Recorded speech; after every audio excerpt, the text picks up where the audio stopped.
തകരാതെ മനമേ തളരാത്ത ഒരുവൻ നിൻ കൂടെ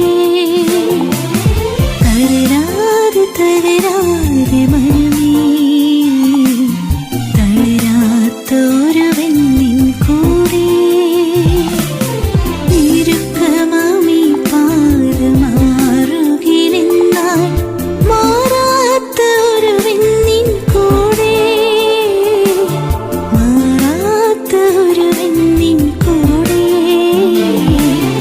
തളരാതെ മനമേ തളരാത്ത ഒരുവൻ നിൻ കൂടെ. ഇപ്പോൾ നാം ശ്രവിച്ചുകൊണ്ടിരിക്കുന്നത് മോർണിംഗ് വോയിസ് എന്ന ആത്മീയ ശുശ്രൂഷയാണ്. ഇന്ന് ദൈവവചനത്തിൽ നിന്നും കർത്താവിൻ്റെ ദാസൻ വിനോദ് തോമസ് കോട്ടയം ധ്യാനചിന്തകൾ പങ്കുവയ്ക്കുന്നു. ദൈവനാമത്തിന് മഹത്വം. ഈ പ്രഭാതത്തിൽ മോർണിംഗ് വോയിസിലൂടെ ദൈവവചനം ശ്രവിക്കുന്ന എല്ലാ ബഹുമാന്യരായ സ്നേഹിതർക്കും സഹോദരി സഹോദരന്മാർക്കും ക്രിസ്തുയേശുവിൽ സ്നേഹവന്ദനം. 1 തെസ്സലോനിക്കർ 2-ാം അധ്യായം അതിൻ്റെ 11-ാമത്തെ വാക്യം വായിക്കുവാൻ താല്പര്യപ്പെടുന്നു. തൻ്റെ രാജ്യത്തിനും മഹത്വത്തിനുമായി നിങ്ങളെ വിളിച്ചിരിക്കുന്ന ദൈവത്തിന് യോഗ്യമായി നടപ്പാൻ. വിശ്വാസികൾക്ക് ലഭിച്ചിരിക്കുന്ന വിളിയുടെ ഉദ്ദേശം എന്താണ്? അല്ലെങ്കിൽ ദൈവം നമ്മെ വിളിച്ചിരിക്കുന്നത് കൊണ്ട് ദൈവത്തിന് എന്ത് പ്രയോജനമാണ് ലഭിക്കുന്നത്? പൗലോസ് ആ കാര്യമാണ് ഇവിടെ പറയുന്നത്. നമ്മെ ദൈവം വിളിച്ചിരിക്കുന്നത് കൊണ്ട് നമുക്കനേക പ്രയോജനങ്ങളുള്ളത് നാം മനസ്സിലാക്കിയിട്ടുണ്ട്. നമുക്ക് നിത്യജീവനുണ്ട്.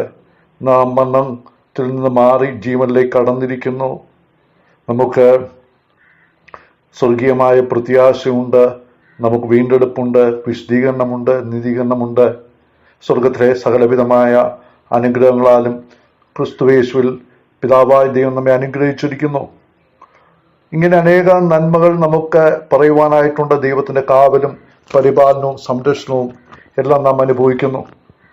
ഇതൊക്കെ നമ്മെ സംബന്ധിച്ചിടത്തോളം നമ്മെ വിളിച്ചതുകൊണ്ട് നമുക്കുള്ള പ്രയോജനമായി നാം കാണുന്നു. എന്നാൽ ദൈവത്തിനുള്ള പ്രയോജനം എന്തൊക്കെയാണ്?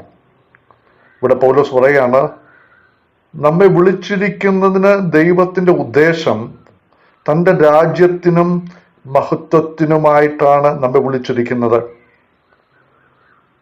നമ്മുടെ വിളി നമ്മളെ ദൈവത്തിൻ്റെ രാജ്യത്തിലാക്കി വെച്ചിരിക്കുകയാണ്. നാം അങ്ങനെയാണ് കൊലോസ്യർ 1:13-14 നാം വായിക്കുന്നുണ്ടല്ലോ. നമ്മെ ഇരുട്ടിൻ്റെ അധികാരത്തിൽ നിന്ന് വിടുവിച്ച് തൻ്റെ സ്നേഹസ്വരൂപനായ പുത്രന്റെ രാജ്യത്തിൽ ആക്കിയിരിക്കുകയാണ്. ഈ രാജ്യത്തെക്കുറിച്ച് നാം മനസ്സിലാക്കുമ്പോൾ ഈ രാജ്യത്തിൻ്റെ ഏറ്റവും വലിയ പ്രത്യേകത, ഈ രാജ്യത്തിൻ്റെ രാജാവ് അല്ലെങ്കിൽ ഈ രാജ്യത്തിൻ്റെ ഭരണകർത്താവ് കർത്താവായ യേശുക്രിസ്തുവാണ്. സ്നേഹസ്വരൂപനായ പുത്രന്റെ രാജ്യത്തിലാണ്. അപ്പോൾ യേശുക്രിസ്തുവിൻ്റെ ആ അധികാരത്തിനും യേശുക്രിസ്തുവിൻ്റെ ഭരണത്തിനും കീഴ്പ്പെട്ട് അതിന് യോഗ്യമായി ജീവിക്കുക. എന്താണ് ഈ രാജ്യത്തിൻ്റെ പ്രത്യേകത? റോമാലേഖനം 14-ാം അധ്യായത്തിൻ്റെ 13-14 വാക്യത്തിലേക്ക് നമുക്ക് കടന്നു വരുമ്പോൾ പൗലോസ് പറയുന്നുണ്ട്, ഈ രാജ്യം ഭക്ഷണവും പാനീയവുമല്ല എന്ന് പറഞ്ഞാൽ ഭൗതികമായ ഒന്നല്ല ഈ രാജ്യം. പിന്നെയോ നീതിയും സമാധാനവും പരിശുദ്ധാത്മാവിൽ സന്തോഷവുമാണ് ഈ രാജ്യം എന്നവിടെ പറയുന്നുണ്ട്. എന്ന് പറഞ്ഞാൽ ദൈവികമായ നീതി, ദൈവികമായ പരിശുദ്ധാത്മാവിൻ്റെ ഫലമായിട്ടുണ്ടാകുന്ന സന്തോഷം, അല്ലെങ്കിൽ പരിശുദ്ധാത്മാവിൻ്റെ ഫലം പുറപ്പെടുവിച്ചുകൊണ്ടുള്ളതായ ഒരു ജീവിതം, അതാണ് ദൈവരാജ്യത്തിൻ്റെ ജീവിതം. നമ്മെ ആ നിലയിൽ ജീവിക്കുവാൻ വേണ്ടി ആക്കി വെച്ചിരിക്കുകയാണ്. ഇവിടെ ആയിരിക്കും ദൈവമക്കള് ഭൗതികമായ കാര്യങ്ങളെക്കാൾ ഉപരിയായിട്ട് ആത്മീയ കാര്യങ്ങൾക്കും സ്വർഗീയ കാര്യങ്ങൾക്കും പ്രാധാന്യം കൊടുക്കണം എന്ന് ഇവിടെ വ്യക്തമാകുകയാണ്. അങ്ങനെ തൻ്റെ രാജ്യത്തിൽ നമ്മെ ആക്കി വെച്ചിരിക്കുകയാണ്. പൗലോസ് പറയുന്നുണ്ടല്ലോ, ഞാൻ നിങ്ങളുടെ അടുക്കൽ വരേണ്ടത് ദൈവരാജ്യം എങ്ങനെയാണ് വരേണ്ടത്? ദൈവരാജ്യം വചനത്താൽ മാത്രമല്ല ശക്തിയോടുകൂടിയാണ്. നാം കാണുന്നുണ്ട് ആ മരുമലയിൽ ശക്തിയോടുകൂടി ദൈവരാജ്യം വരുന്നത്. അവിടെ കർത്താവായ യേശു ക്രിസ്തു തേജസ്കരിക്കപ്പെട്ടു, തേജസ്കരണം സംഭവിച്ചു.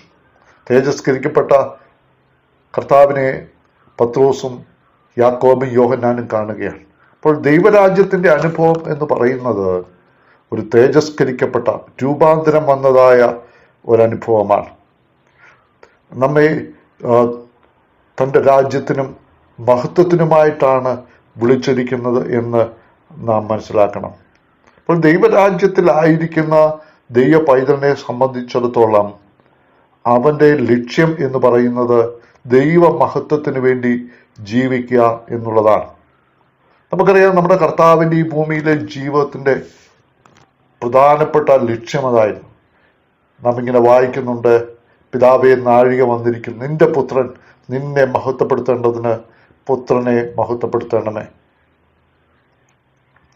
നാം യോഹന്നാന്റെ സുവിശേഷം 17-ാം അധ്യായത്തിൽ അത് വായിക്കുന്നുണ്ട്. അപ്പോൾ ദൈവ മഹത്വത്തിന് വേണ്ടിയായിരുന്നു കർത്താവ് ജീവിച്ചത്. നാം യോഹന്നാന്റെ സുവിശേഷം 17-ാം അധ്യായത്തിൽ വായിക്കുന്നുണ്ട്, കർത്താവ് തന്നെ ഏൽപ്പിച്ച ശുശ്രൂഷ നിർവഹിച്ച് ഭൂമിയിൽ പിതാവിനെ മഹത്വപ്പെടുത്തി എന്ന് വായിക്കുന്നു. അപ്പോൾ ദൈവത്തിൻ്റെ മഹത്വമാണ് നമ്മുടെ ജീവിതത്തിൻ്റെ ലക്ഷ്യം എങ്കിൽ നമ്മെ ദൈവം ഏൽപ്പിച്ചിരിക്കുന്ന ഉത്തരവാദിത്തങ്ങൾ ദൈവത്തിൻ്റെ മഹത്വത്തിനായിട്ട് ചെയ്യുക, മറ്റൊരു സമ്മർദ്ദത്തിനും അകപ്പെടാതെ ജഡത്തിൻ്റെ മഹത്വത്തിനോ ലോകത്തിൻ്റെ മഹത്വത്തിനോ അല്ലെങ്കിൽ സ്ഥാനമാനങ്ങൾക്കോ ഒന്നും പ്രാധാന്യം കൊടുക്കാതെ കർത്താവ് മഹത്വപ്പെടണം. യോഹന്നാൻ പറയുന്ന പോലെ അവൻ വളരണം, ഞാനോ കുറയണം. അതാണ് ദൈവമഹത്വത്തിൻ്റെ ലക്ഷ്യം. കർത്താവായ യേശു ക്രിസ്തു തന്നെ ക്രൂശിൽ യാഗമാക്കി ദൈവത്തിന് മഹത്വം കൊടുത്തു. ദൈവനാമം അവിടെ മഹത്വപ്പെടുകയായിരുന്നു. പാപികളുടെ രക്ഷ സാധിച്ചതിലൂടെ, പാപികൾക്ക് മോചനം ലഭിച്ചതിലൂടെ ദൈവനാമം അവിടെ മഹത്വപ്പെടുത്തി. കർത്താവ് പിതാവിനെ തൻ്റെ മരണത്തിലൂടെ മഹത്വപ്പെടുത്തി. ഈ ഒരു മരണം കൊണ്ട് പിതാവിനെ മഹത്വപ്പെടുത്തി. അപ്പോൾ എന്ത് ചെയ്തു? പുത്രനെ പിതാവ് ഉയർത്തി നിൽപ്പിച്ച് മഹത്വം കൊടുത്തു. എല്ലാ നാമത്തിനും മേലായ നാമം നൽകി.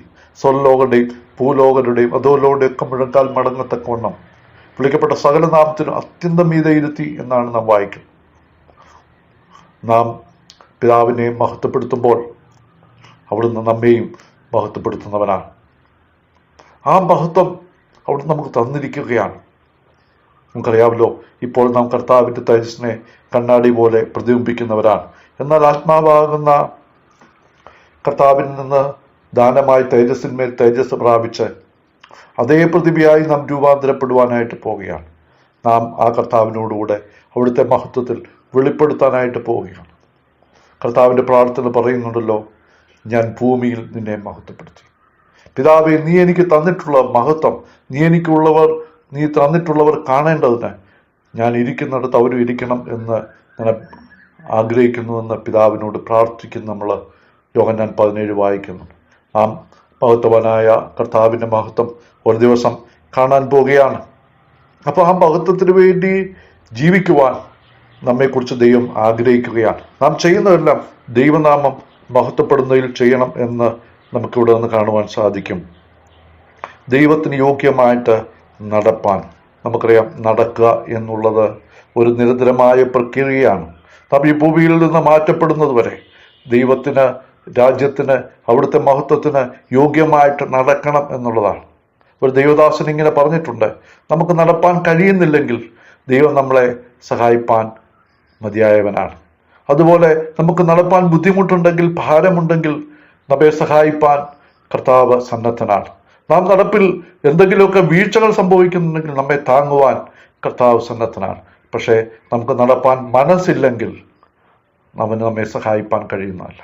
അതുകൊണ്ട് നടപ്പ് എത്ര ബുദ്ധിമുട്ടേറിയതാണെങ്കിലും മുന്നോട്ട് നടക്കുവാൻ നമ്മെ ശക്തീകരിക്കുന്ന ഒരു കർത്താവാണ്.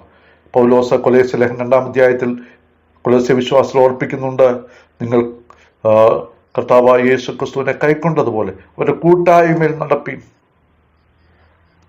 എഫേസ്യ ലേഖനം 4-ാം അധ്യായത്തിന്റെ 1-ാം വാക്യത്തിലേക്ക് വരുമ്പോൾ വിളിച്ച വിളിക്ക് യോഗ്യമായി ദീർഘക്ഷമയോടും സൗമ്യതയോടും നടക്കണം എന്നവിടെ നാം കാണുന്നുണ്ട്. കർത്താവിനെ സ്നേഹിച്ച നമുക്ക് വേണ്ടി യാഗമായി അർപ്പിച്ചതുപോലെ സ്നേഹത്തിൽ നടക്കണമെന്ന് എഫേസ്യ ലേഖനം 5-ാം അധ്യായത്തിൽ വായിക്കുന്നുണ്ട്. കർത്താവ് വെളിച്ചമായിരിക്കുന്ന പോലെ വെളിച്ചത്തിൽ നടക്കണം എന്ന് 5:8 വായിക്കുന്നുണ്ട്. നമ്മൾ ജ്ഞാനത്തോടെ നടക്കണമെന്ന് 5:15 വായിക്കുന്നുണ്ട്. ഇങ്ങനെ വെളിച്ചത്തിൽ നടന്ന് ജ്ഞാനത്തിൽ നടന്ന് കർത്താവിനെ വെളിപ്പെടുത്തുവാൻ, അവിടുത്തെ രാജ്യത്തിന്റെ മഹത്വത്തിനുമായി വിളിച്ചിരിക്കുന്ന ദൈവത്തിന് യോഗ്യമായിട്ട് നടപ്പാൻ ദൈവത്തിന്റെ ആത്മാവിന്റെ കരങ്ങളിലേക്ക് നമ്മെ തന്നെ സമർപ്പിക്കാം. ദൈവമായ കർത്താവ് നമ്മെ സഹായിക്കുമാറാകട്ടെ.